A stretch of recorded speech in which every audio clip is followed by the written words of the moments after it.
All right, I know I said I'd be posting a video about Medicaid next, but I wanted to post a quick follow-up to the last video I put up, which was about teachers' pensions and healthcare and how much they're actually paying, because Scott Walker is claiming that they were paying less than 1% of their pension and wanted them to go up to 5.8%. Now, as the figures in my video showed, and I unfortunately don't have data for any of the other professions within the state infrastructure, I guess you'd call it, but I'm sure that it's a very similar situation. So that video is solely about teachers. However, I've just run across an interesting article on tax.com called Really Bad Reporting in Wisconsin, Who Contributes to Public Workers' Pensions. Now, the statement, as we know, is that it's time for people to start contributing more, and that's obviously caused huge uprising and outcry in the private sector of people who feel really cheated that they're not only required to pay for their own health benefits and pensions, but also to pay for the state workers and the teachers and the snowplow drivers and everyone else.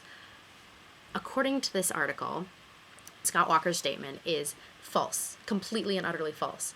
The way it works, from what I can gather in this article, is that you have a negotiated amount, and what the collective bargaining does is it takes from that amount and it says this amount is going towards pensions, this amount is going towards healthcare, this amount is going towards salary. And so a portion of that is automatically deducted by the government towards those things based on how much they've bargained with their unions. And then the remainder is paid for out of the state worker's salary. So for every dollar that goes into a pension fund for a state worker, 100 cents of that dollar is paid for by a state worker. This is not a tax burden on anyone in any way. It is coming out of their salary. Now, the guy in the article says he's not making a statement on whether or not state workers are paid too much or too little, which I perfectly respect, and I think that that's a matter of personal opinion, although you really have to look at what they do for a living and how much people in the private sector make doing the exact same thing, and really weigh that. You can't compare one job that's completely different from another, and you have to, there's age and all sorts of things that you have to take into consideration. I'm not an economist, I'm not qualified to speak on that. But what this article is saying is that journalists are not sitting down and looking at the facts, which is their job. It's what they're paid to do. The facts are that state workers are already paying for 100% of their pensions and for the percentage of their health care that they're required to pay for, and that everything else is coming out of a negotiation that they have with the government out of their money. It's not a taxpayer burden. No one is paying more to support a teacher who's not doing their fair share, or a snowplow driver. I'm focusing on teachers because my last video was about teachers, and my mom's a teacher, and that's what I know most, because I can't really speak to the logistics of another profession, I guess. But so, of course, people are incredibly upset when they read these things, and the New York Times has repeated these statements from Governor Walker. Journalists, I can't even name them all, newspapers in Madison, in Wisconsin, people are not sitting down and looking at the facts. They're just taking these statements that he's giving them, and they're taking them as fact without doing their own outside digging, which is, accidents can happen, but come on, people, this is your job here. Let's get the facts straight.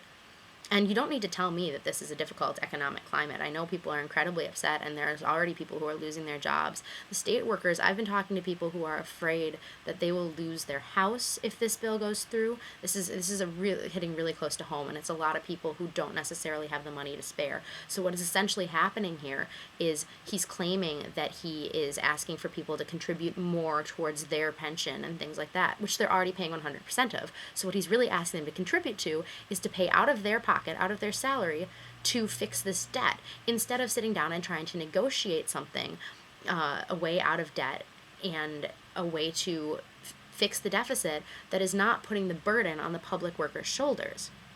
So really screwy stuff happening, in my opinion, in the Wisconsin state capitol right now, and the reporters are not sitting down, and they are not doing their jobs, and they are not digging.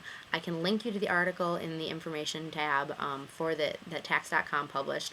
All their facts have been gotten from the collective bargaining agreements of state employees, which can be found online, and they link to that, so you can see where all these numbers are coming from. But like I said, people are scared they're going to be losing their jobs and their houses and things like that. And I realize that this is something that private sector workers are already struggling with. Members of my own family have already lost their job. So you don't need to tell me that this is a difficult economic time, because I am well aware of that. But what's happening is it's becoming worse for more and more people, instead of the government sitting down and trying to find a way to make it better for the citizens. And I've had people who disagree with my comments about the fact that corporations should be taxed. I'm going to stand by those. Like I said, I'm not an economist, but when a corporation is taking in money, from what I can see, if they're from out of state, that money is going to bank accounts out of state. If they're not being taxed on it, that money is not coming back in to the state of Wisconsin. So when an individual is paying taxes, their money is going back to the state that they earn. So it's this cycle, and it's keeping the economy going, and they spend money in Wisconsin because that's where they live. And so this money is staying within the community. When you're talking about a corporation who has headquarters in some other state or somewhere else and has offshore accounts and things like that, that money is just being sucked out. And from the perspective of the citizen, what I see is the economy being drained and the deficit getting bigger with these tax cuts that he's proposed in the next 2 years. They're predicted to make the deficit even larger. I don't have the figures in front of me, so I can't tell you exactly how much. But then the strain is falling onto the shoulders of the workers, public and private sector alike. And that's not fair. It's destroying people's families and their livelihoods, and I really think that something needs to be done about that. So this is my quick follow-up video, not as quick as I was intending, and then I'm going to post about Medicaid and what this bill means for Medicaid and for people who are on Medicaid in the state of Wisconsin. And I will be back with that shortly. Thanks for watching.